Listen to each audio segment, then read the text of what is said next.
This episode is where I set the foundation for what the Certified Information Systems Security Professional represents, how wide its scope really is, and why it comes up so often in serious security conversations and hiring decisions. The value is not that it turns you into a specialist in a single tool or niche, but that it pushes you to reason across the full security program as a connected system. When experienced people reference it, they are usually pointing to a shared way of thinking about security decisions, not showing off a credential for its own sake. If you hold on to that framing from the start, everything that follows feels less like disconnected facts and more like a disciplined end-to-end approach to reducing risk. Before we continue, a quick note. This audio course is a companion to the CISSP books. The first book is about the exam and provides detailed information on how to pass it best. The second book is a Kindle-only ebook that contains 1,000 flashcards that can be used on your mobile device or Kindle. Check them both out at cyberauthor.me in the Bare Metal Study Guide series. At its core, this certification covers security decisions that span policy, risk, design, and operations, and it treats those areas as a set of dependencies rather than separate silos. Policy is where an organization states what it will protect and how it expects people to behave, which becomes the guardrail for technical implementation. Risk is where uncertainty is translated into decisions, because it gives leaders a way to weigh likelihood and impact and decide what is worth doing now versus later. Design is where you shape systems so that security is built in instead of bolted on after the damage is done. Operations is where controls are tested by real conditions, where monitoring and response happen, and where learning becomes part of the routine rather than an emergency activity. The focus stays broad on purpose, and broad does not mean shallow if you approach it correctly. Modern security work rarely stays inside one neat box because the same issue has technical, process, and organizational dimensions at the same time. A misconfiguration might begin as a simple technical mistake, but it quickly becomes a governance question about who had approval authority and whether change control was effective. A vulnerability might look like a software problem, but the real decision is how fast to fix it, what compensating controls exist, and what the business impact would be if it is exploited. This is why the program connects many topics into one body of knowledge, because your job is often to connect the dots before an attacker does. Security work, in practical terms, aims to reduce harm, disruption, and uncertainty, and those are useful words because they keep you grounded in outcomes rather than slogans. Harm can mean direct loss of money, loss of sensitive data, or physical and safety impacts depending on the environment.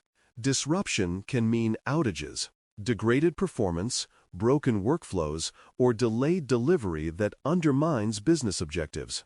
Uncertainty is the hidden tax, because when leaders do not trust the integrity or availability of systems, every decision slows down and every incident becomes harder to manage.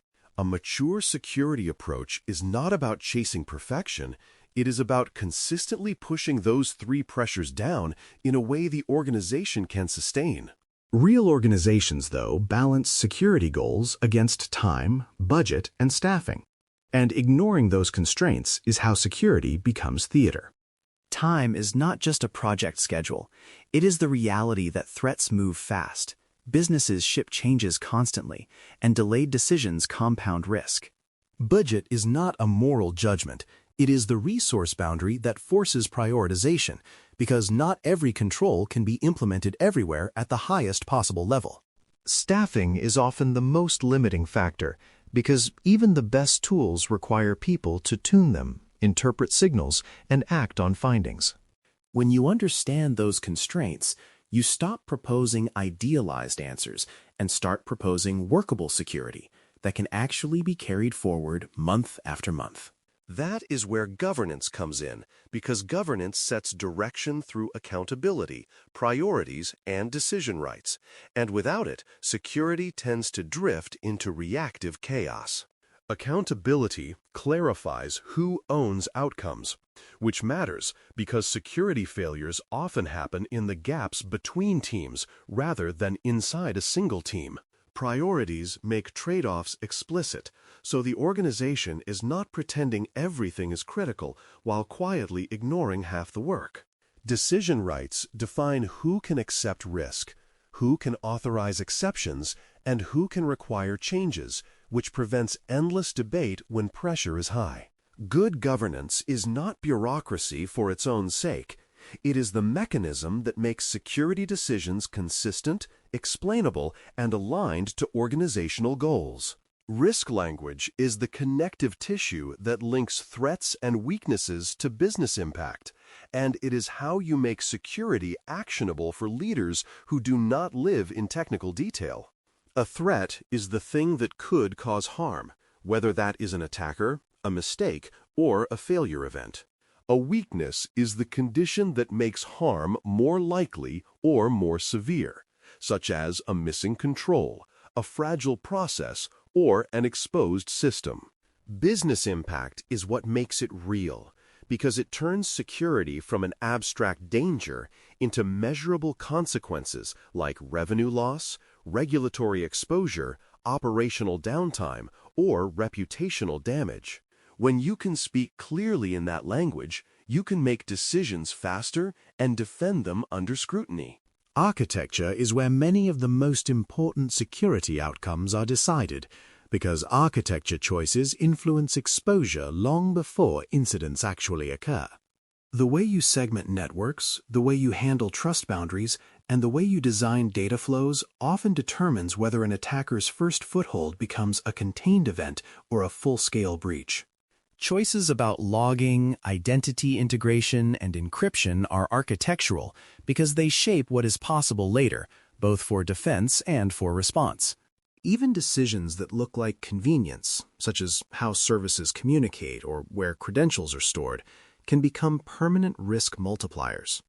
Security architecture is not about drawing diagrams for fun. It is about shaping the terrain so that bad outcomes are harder to achieve.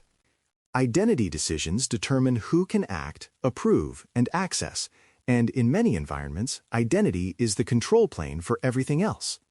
If the wrong person can approve a change, access sensitive data, or disable monitoring, the best technical controls can be bypassed with legitimate credentials.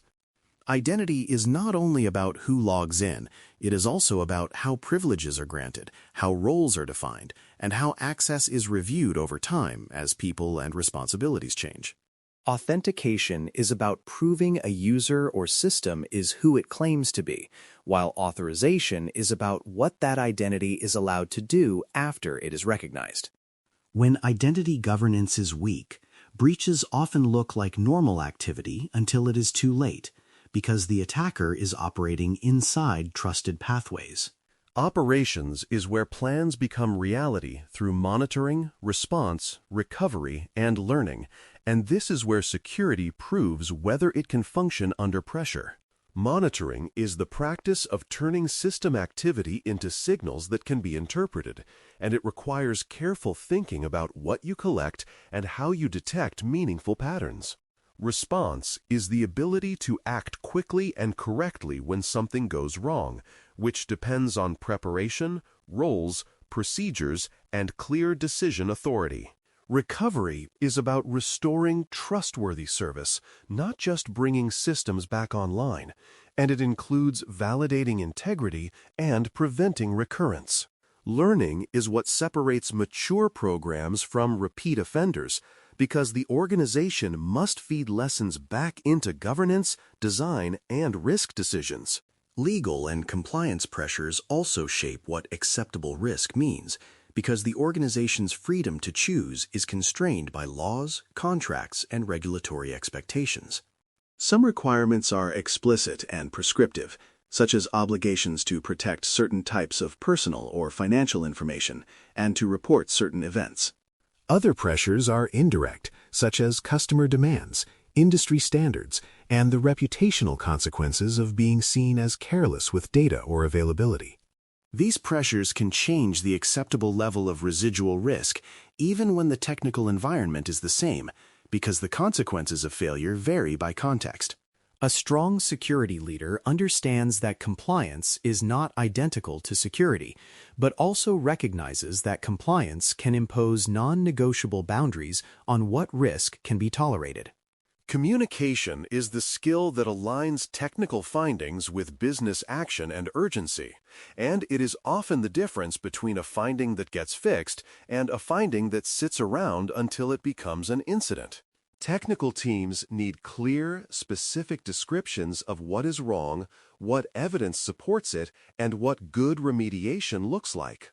Business leaders need to understand why it matters, what could happen if it is ignored, and what trade-offs exist among different options. The goal is not to dramatize, but to translate, because security work is full of details that do not naturally map to business outcomes without interpretation. When you communicate well, you prevent misunderstandings, like treating every alert as a crisis, or treating real risk as merely theoretical noise. The 8 domains of the Certified Information Systems Security Professional describe a complete security program lifecycle, and you should think of them as a structured map rather than a pile of topics to memorize. They include governance and risk, asset security, security architecture and engineering, communication and network security, identity and access management, security assessment and testing, security operations, and software development security.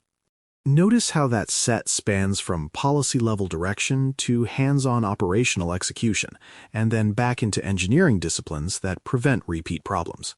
This is not an accident, because security programs fail when they overinvest in one layer while neglecting others, leaving blind spots that attackers and failures exploit. The domains give you a way to reason about completeness, coverage, and balance across the program. If you take one theme away from this opening, it is that the certification matters because it unifies security thinking end-to-end, from high-level decisions down to the realities of systems and people. It trains you to see how governance choices influence architecture, how architecture influences operational outcomes, and how operations produces feedback that should reshape risk decisions and priorities. That kind of connected thinking is what organizations need when systems are complex, threats are persistent, and constraints are real. You do not become effective by knowing only one slice of the work, because the hardest problems live in the seams between slices. When you can hold the full picture in your head and still make practical decisions, you move from reacting to events to shaping outcomes. Thanks for listening. For more audio courses, daily newsletters, and more, please visit baremetalcyber.com.